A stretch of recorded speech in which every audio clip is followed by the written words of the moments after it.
Mister speaker sir, একটা বিষয় হলো যে আপনি এই সেলিম ভুঁইয়া সাহেবকে আমি সময় বরাদ্দ করে দিয়েছি এখানে 8 মিনিট, আপনি বলেছেন 6 মিনিট, উনি ক্ষিপ্ত হয়েছেন এবং আপনি বলছেন চিফ হুইপ হিসেবে টাইম বরাদ্দ করেন। তাহলে এখন উনি যদি আমার সাথে ক্ষিপ্ত হয় ভবিষ্যতে অসুবিধা না।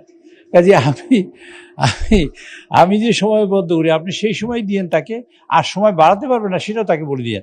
আমি এরশাদুল্লাহ সাহেবের টাইম দিয়েছি 7 মিনিট, আমি উনি 6 মিনিটের পরে আর 1 মিনিট সময় দিয়েছেন। আপনি যদি কেউ সময় বাড়ান সেই সময় তো আমাদের হাতে নেই, আমরা হিসেব করেই টাইম দিয়েছি এখানে। কাজে আপনি সেভাবে করলে আমারও সুবিধা, আপনারও সুবিধা। মাননীয় স্পিকার, আপনাকে ধন্যবাদ। মাননীয় চিফ হুইপ, আপনাকে অসংখ্য ধন্যবাদ। আপনি টাইম ফ্রেমটা করে দেন। আমি জানি যে 6 মিনিটের পরে আরো 2-3 মিনিট বাড়াতে হবে, সেটা হাতে রেখে আমি করি। ঠিক আছে, একসাথে দিয়ে দিব, আমাদের কোনো আপত্তি নেই। আমি 8 মিনিট যখন দেয়া থাকে আমি চিন্তা করি ঠিক আছে 6 মিনিট দিলাম, আর 2 মিনিট তো বাড়াতে হবে, সেই 2 মিনিটটা যেন অ্যাড হয় সেই হিসাবে দিই। আর ক্ষুব্ধ হবেন না আশা করি ইনশাল্লাহ কেউই। আপনার প্রতি সবাই সহনশীল। অসংখ্য ধন্যবাদ।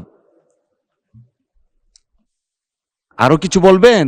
না, আপনার হৃদয় অনেক বড় মাননীয় স্পিকার, আমাদের হৃদয় ছোট না। আমরা অনেক সময় দিতে চাই, কিন্তু সময়ের একটা কনস্ট্যান্ট থাকার কারণে আমরা একটা হিসেব করি যে কতটুকু সময় দিতে পারি।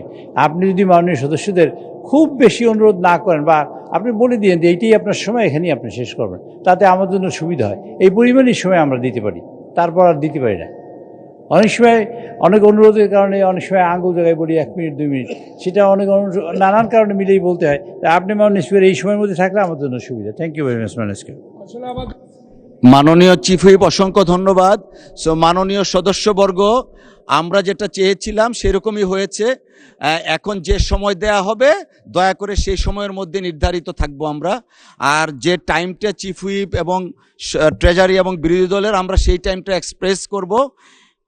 আশা করছি আমরা আমাদের সময়ের মধ্যে থেকে বক্তব্য শেষ করব। অসংখ্য ধন্যবাদ মাননীয় চিফ হুইপ।